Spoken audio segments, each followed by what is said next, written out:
Have you ever been, sitting in a group, maybe it's a work call with people from all over or a class, maybe just with friends, and you know the answer. You have the vocabulary, the grammar's all there in your head, but your mouth just, won't open. Right. That fear of, I don't know, using the wrong preposition or tripping over a word, it just feels louder than the thought you actually wanted to share. It's an incredibly common thing, a paradox, really. We're talking about this silent bottleneck that millions of English learners face. They have the knowledge, but they choose silence because they're afraid of being imperfect. And that's the core idea, isn't it? Yeah. The thing we found in all our sources for today is that this hesitation, this, deep-seated fear of messing up is often the single biggest obstacle. It's like a wall standing between you and actually being fluent. Exactly. And if you're listening to this deep dive, you probably already put in the hours, you get the mechanics of the language. But learning English, it shouldn't feel like this terrifying tightrope walk. Where everyone is just waiting for you to fall. Yeah. Yes. It should feel like you're expanding your world, not risking embarrassment. Okay, so let's get into it. Our mission today is pretty direct. We're going straight to the root of this anxiety. We're going to look at where this fear comes from, what the hidden cost of staying quiet really is, and then give you some actual actionable ways to start seeing errors as a necessary step. And if you've ever felt shy or nervous or just plain embarrassed about speaking English, you are so not alone. We're going to shine a light on why that happens, starting right now with what we're calling the anatomy of silence. Yeah, and to really understand the power of that silence, I want to start with a story. It's an anecdote about a woman named Maria that was in our source material. Okay. So Maria studied English for 5 years, 5 solid years. She was great at grammar tests, knew tons of vocabulary, but when someone actually spoke to her in English, she'd just smile, nod, and say nothing. And this wasn't because she didn't know what to say. Not at all. When she was asked about it, our research shows she kept coming back to one thing: anxiety. She had once made a tiny, tiny mistake in a group. People chuckled. Not in a mean way, right? No, not maliciously. It was just a quick laugh of momentary confusion. But for her brain, that sound was like a huge danger signal, a social risk. So her brain just put up a wall, a protective barrier. Yeah. Speaking English equals potential shame, safety mode. Precisely. And this is the critical thing we have to get our heads around. The fear is almost never about the English language itself. It's not about phrasal verbs or the past perfect. It's the fear of being judged. It's judgment. Staying quiet is a safety mechanism you impose on yourself. Millions of people do it. They'd rather be 100% silent than risk even a 1% chance of ridicule. That sets us up perfectly then. Where does that deep sensitivity to judgment actually come from? Because we can find the roots, we can start to deal with them. Right. And we found 3 main causes behind this. And what's so fascinating is how these causes often have nothing to do with your current English skills. It's all about older, deeper conditioning. Okay, so cause number 1, and this is a huge one for anyone who learned English in, like a formal school system. School taught us to be perfect. Think about it. You take a test, you make a mistake. What happens? Red pen comes out. Red pen, the wrong answer, the lower grade. The sources we looked at all point to this. Your brain learned a very simple and very damaging equation. Mistakes equal failure. Yeah, we were conditioned to treat language like it's a math test. You're either 100% right or you failed. But language learning it's completely different. It's a skill, not a test. It's a skill. Think about how a baby learns its first language. They learn by being wrong, gloriously, completely wonderfully wrong, again and again and again. Right, stumbling over sounds and words. That is the natural learning loop. Trying to apply that perfect score on a test standard to a living, breathing skill like speaking, it just guarantees frustration. It's an impossible standard, and that pressure leads right into the second cause. The fear of sounding stupid. Yeah. The internal monologue. Gets so loud, right? What if my accent is terrible? What if I use the wrong word and I look unprofessional? Or the big one, what if they think I'm not smart? And this is where we have to ask the critical question.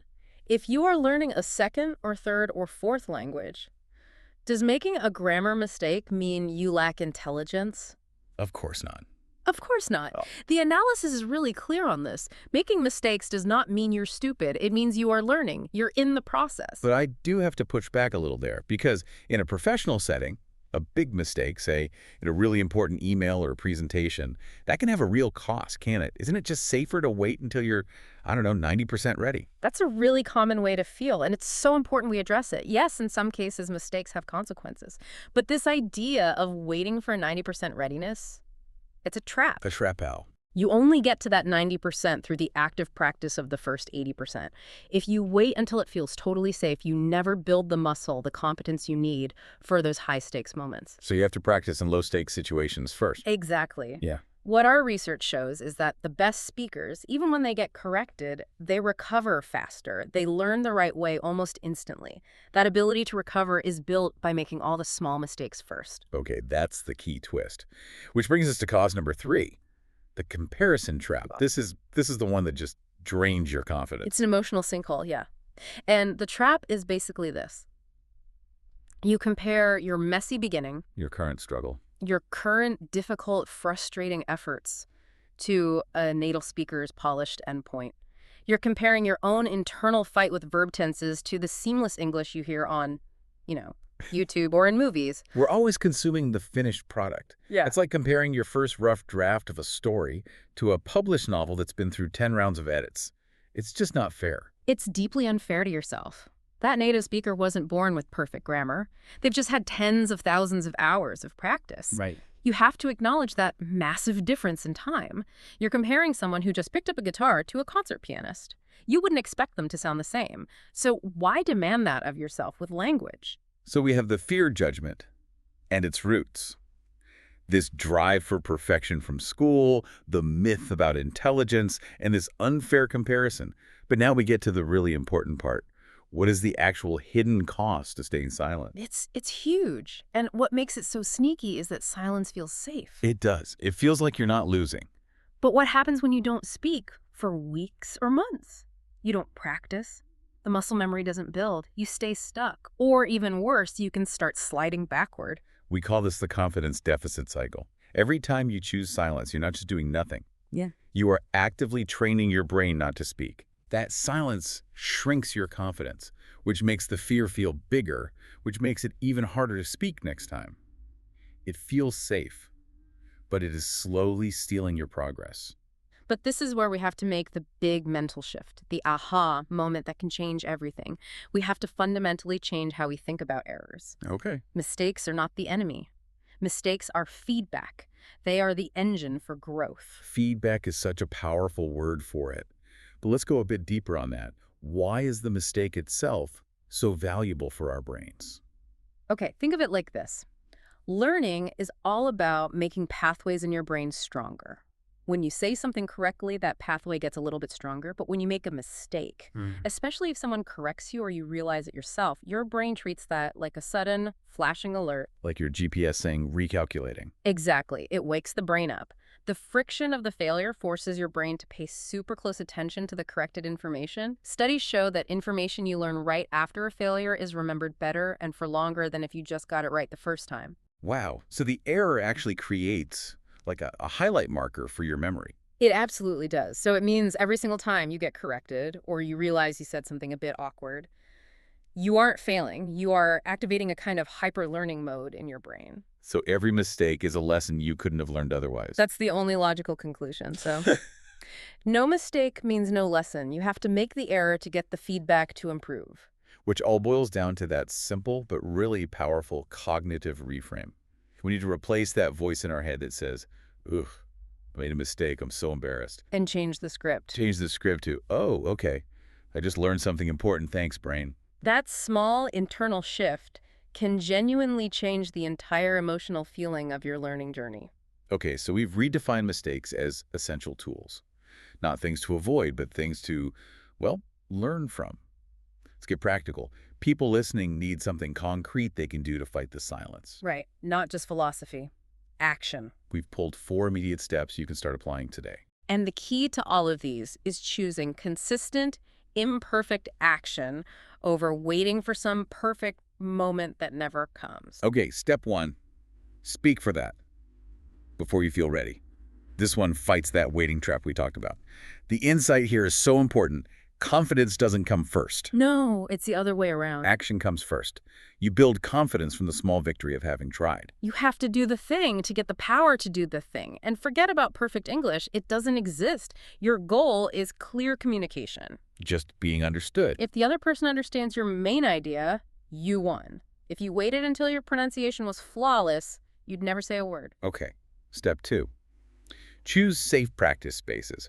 You don't need to go test your new vocabulary in a hostile business meeting. Please don't. You need consistency in a low-stakes, supportive place. So what does that look like? Our research suggests starting small and safe. A supportive language partner, maybe an online group that's just about conversation, or even just talking to yourself out loud while you're doing the dishes. I do that. The main thing is psychological safety. You need a place where you know that if you mess up, the response is going to be helpful, not judgmental. Build your consistency there first. I love that. Okay, step 3. Celebrate small wins. This is the antidote to the comparison trap, where we're always looking at how far away fluency feels. Right. Did you manage to say one complex sentence today without using a translator? That's a win. Did you ask a question and get the answer you needed? That is a win. Progress is built from those tiny little steps, like collecting handfuls of sand, not taking giant leaps. Exactly. And finally, step 4. This is a perspective check you have to keep with you at all times. Remember this simple truth. People care less than you think. This is such a big one. It really is. Yeah. The truth is that we feel like we're under this giant spotlight, but most people are just wrapped up in their own thoughts, their own problems. They're not sitting there waiting to pick apart your grammar. They're thinking about what they're going to say next. Exactly. And beyond just not caring about your small mistakes, a lot of people actually have a huge amount of respect for you for even trying, for having the courage to speak a second language. You earn that respect just by opening your mouth. So let's bring this all together. We figured out that the monster under the bed isn't bad grammar. It's the fear of being judged. We reframed mistakes. They're not failures. They're essential feedback lessons that actually help you learn faster than being perfect ever could. And we really hammered home that confidence doesn't just show up one day. It comes after you take that first, scary, imperfect action. So you have the tools now. Find safe spaces, celebrate the small wins, and focus on communication, not perfection. I'll leave you with one final thought to take with you. Every single fluent English speaker you admire, the ones you listen to on deep dives like this, the ones you watch online, every single one of them was once exactly where you are now. They struggled. They used the wrong words. They were embarrassed sometimes. The only difference between them and someone who is stuck in silence is that they chose to speak anyway. They spoke when they were afraid. So remember this one critical conclusion. Your mistakes are not stopping you. Your silence is. Get out there and make some productive noise.